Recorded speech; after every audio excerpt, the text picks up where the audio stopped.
Hello guys, welcome back to our channel. So in the previous video, we saw how to use different types of operator and get the data from our database. So we have seen particular operators, that is logical operator, comparison operator, and also the like between operator, in not operator, etc.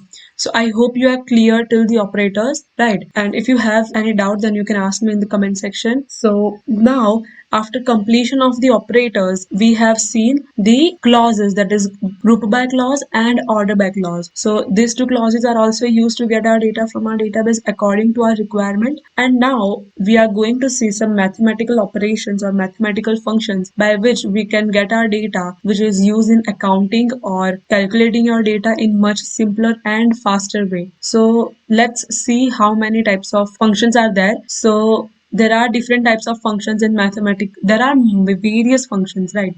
But we are going to say particular functions which are in our day-to-day routine usage, that is rounding up, rounding your particular amount, squaring it or square root of it. Then the ceiling function means the upper number if the digit is in the decimal, and to get the upper number of it, then you will get it, and the floor function, etc. So we'll see in this video. So without any explanation, I hope you get this, that the mathematical functions that which they are used. So we'll see all of them while performing our queries. So without wasting our time, let's see how to use that mathematical functions in our queries. So we'll first see that the tables.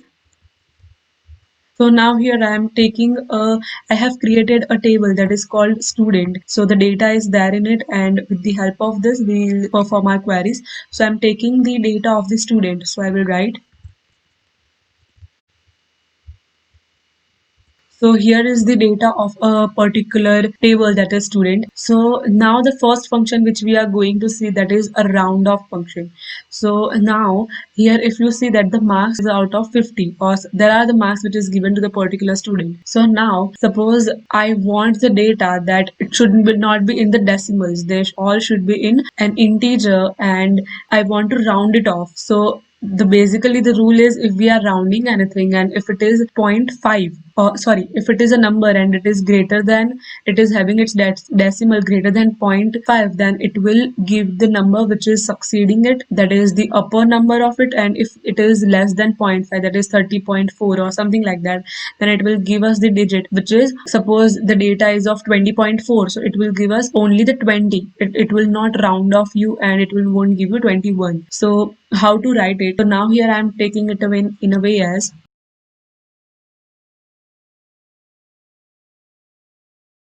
so now here I have written it as select name, comma roll number, comma name from student. So now I want the round off of which particular column. So the column is marks. So before marks I will write round. So this is the property which will this column will satisfy, that is this is the function which my column has to follow, and all the other data will get as it is, but this is the function which I'm giving it to this particular column. So now if I'll enter it, then you can see here that the data is of 30. Here it is giving us 31. It is of 20. It is 20.6. It is giving us 21 because it is obviously of greater than 0.5. Here it is 25.55. So here it is giving us 26 because it is 0.5, right? And here if we see in that way only, so here the round off means the number, it is not giving it in the decimal. It will, all the numbers are given us in the integer form. Right. So this is the first function, that is round off function, that is it is rounding all our data into an integer. Now here it comes, that is the floor function. Now what is the floor function? So as we can say, if in our house there are 6 walls, that is front, back, left side, right side, ceiling and the floor. So if we see, if we are taking only these two, that is ceiling and floor. So now if we are standing in a room, then it is, if we say that I am looking at the floor, means you are looking downwards. So now if I am flooring this number, means I am using the floor function, then the data and the number which is here, for example, that is 30.60. So now if I perform a floor function here, so it will give us the data which is less than this number, means the nearest number which is less than 30.6, but it will give you in an integer form, not in the decimal form. So here the number which comes is 30. 30.6 is the number, and the integer which comes near 30.6 is, which is smaller than it is, that is 30. So it will give us the 30 as a number. So this is how the floor function is used. It will give us the lesser value in integer, but which is the closest or the nearest lesser value in an integer. So in the similar way, I am using here as floor. So now here you can see that all our data, it is in the integer, and for Ajay it was before as 30.6, for Neha it was 20.6, for Akash it was 25.55. So here now you can see for Ajay it is 30, Neha is 20. Instead of 20.6, it is giving us 20. So this is how the floor function is used. Similarly, for the ceiling function, now if we are standing in a room and if we are seeing to the ceiling, that is, we are looking upwards. So the number, if I am using the ceiling function, then the data will give us the number in integer, but which is greater than that particular number and the nearest greatest number. So if I will change it from floor to ceiling, sorry. So here I have written the spelling as it is wrong. So it is CEILING. So here now if I'll see, then the data of Ajay was 30 point something, that is 30.6. Now it is giving us as 31. So the round off and the ceiling function is just the same, if we'll say, but the difference is if our round off number, if the decimal is of 20.4, so the round off will be not 21, it will give us 20, but in the ceiling it have to compulsory give us the number which is greater than it, the nearest greatest number in the integer. So this is the difference between the round off and the ceiling function, right? So I hope you are clear with the round off, ceiling and the floor function. Now we are going to see that is the sign function. So now suppose my data is of, there are only two signs, that is positive and the negative sign. So there are multiple, I know that all of us can differentiate between the negative and the positive sign, but there are thousands of data in our database and we cannot differentiate it while seeing it. So just writing it as sign will get the data. So here if I am writing it as, so now here you can see it is giving us 1 and -1. So 1 represents the positive sign and the -1 represents the negative sign. So here if you see, then our data is only for -2 is negative. So here it is giving us -1 at the place of negative, and all the other data is of positive, that is +1. So this is how the sign function also works. Now suppose you want to get a square root of particular digit or a particular number. So let me take the table here first. Now this is the table. Now I want a square root of this many marks which a student is having.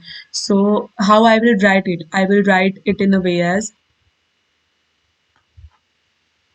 so now if you see, then I haven't calculated it in a calculator, but if you see for 30.60, so the nearest square root is of 5, so it will be greater than 5. So it is giving us 5.5 something for 20. So the square root of 4 is 16, and after it comes, that is 4.5, etc. Right. So this is the square root, and if you see here for negative sign, so for negative, it is not representing it as, but negative sign does not have a square root. So that's why it is giving us as null. So this is the square root function, how it works.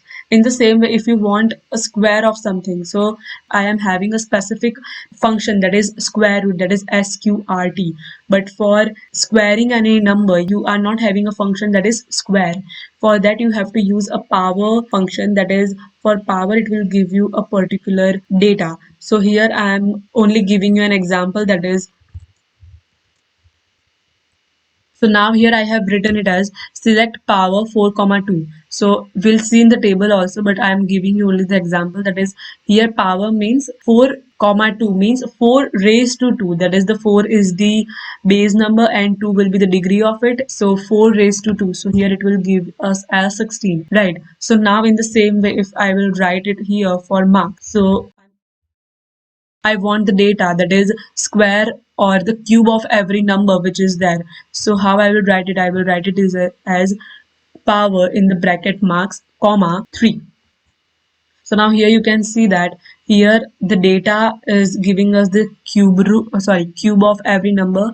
Here if we want to check, then here the original number was -2. So if we will see the cube of -2, that is -8. So here it is giving us as -8. So instead of 3, you can write any number which you want as a power of the number. So this is how the mathematical functions work.